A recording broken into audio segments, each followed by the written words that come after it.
on January 2nd, 1873, and then baptized January 4th.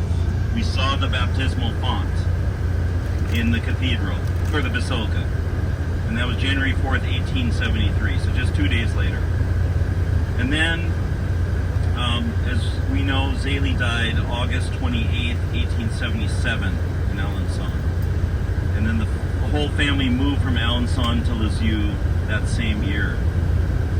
Now, this I don't think was covered today in all the information, but Therese, at 3 months of age, she was separated from her mother due to poor health, and she was refusing to nurse with Zélie.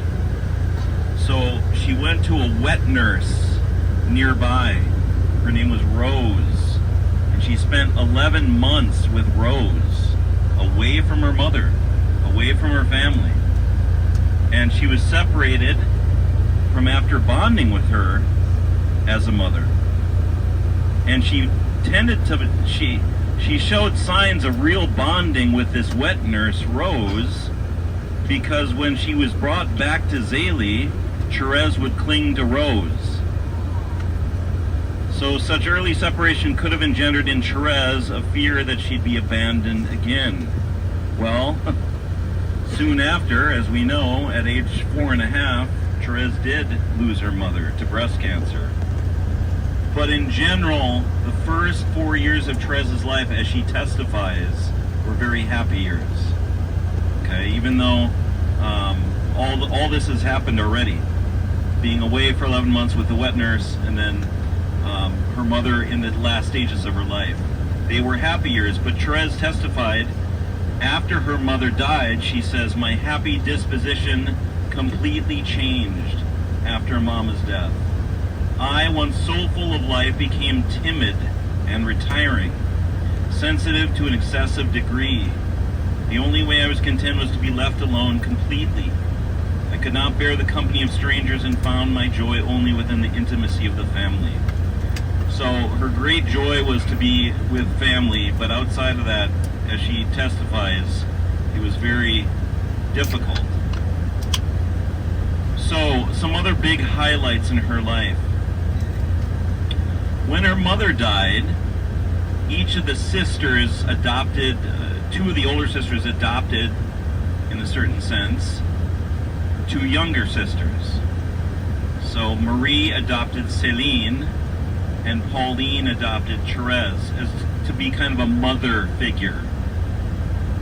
But then Therese experienced, in a sense, another loss, another way that she felt abandoned. And this one was especially difficult because Pauline, who became a second mother to Therese, she entered Carmel October 2nd, 1882. So Therese would have been 9 at that point.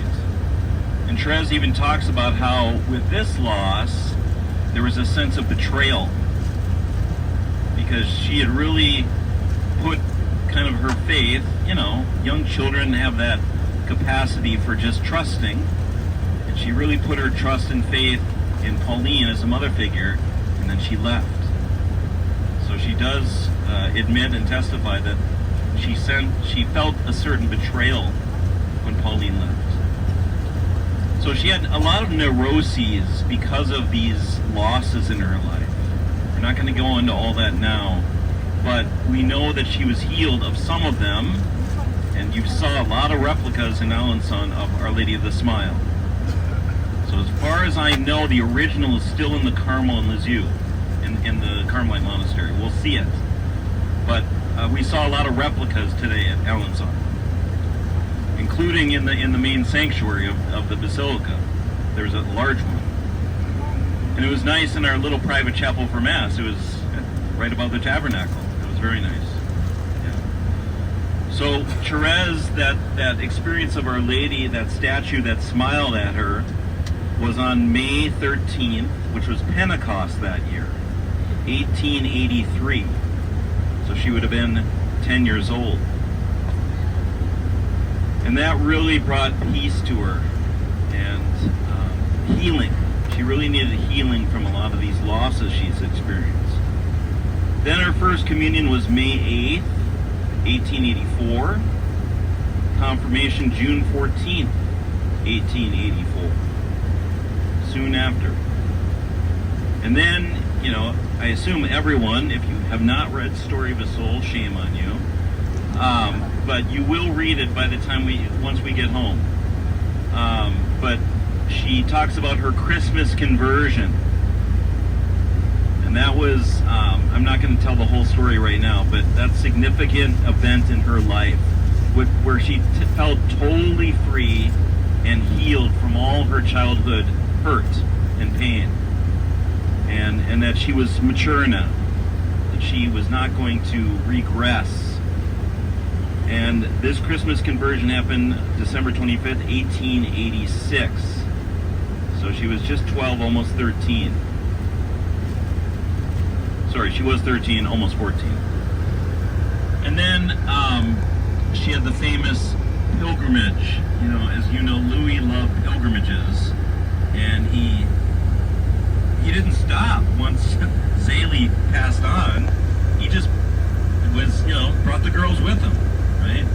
So he had that famous pilgrimage with Céline and Therese, and they went to Paris, which we're going to see two of the sites where they went on pilgrimage, Our Lady of Victories and Sacré-Cœur.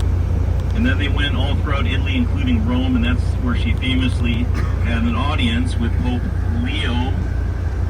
Isn't it funny that the last Pope Leo was the Therese Pope Leo? Right? So now we have the 14th. He was Pope Leo the 13th.